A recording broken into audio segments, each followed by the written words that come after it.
Омраға кімдер барады? Біріншіден, біз әдетте күнделікті өмірде кез келген адамды сіз қонаққа шақырмайсыз. Өйткені қажылық жасаушы, омра жасаушы адам хадиске сай ол Алланың қонағы. Алла тағала оларды шақырды, олар жауап берді дейді.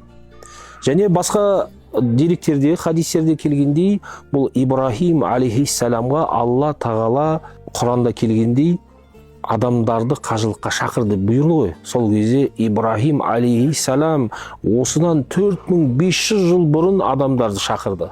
Сол кезде Ибн Аббас айтады, рухтар әлеміндегі, ананың құрсағындағы, әкенің беліндегі барлық жаратылыс, сол жаратылыстың ішінен кім Ибрахим алейхиссаламның шақыртуына ләббәйк деді, солар қасиетті мекенге қажылыққа, омраға келіп жатыр дейді.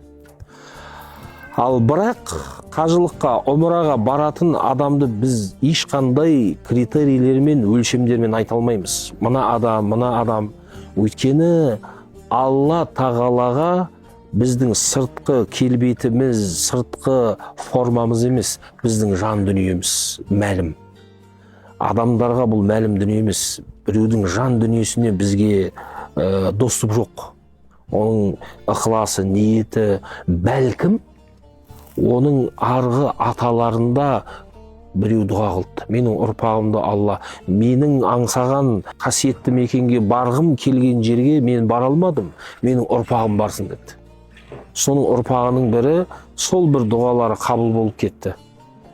Немесе біз білмейтін ол адамның бір қандай да бір ісіне Алла разы болып, оны Алла өзінің қасиетті мекеніне шақырды.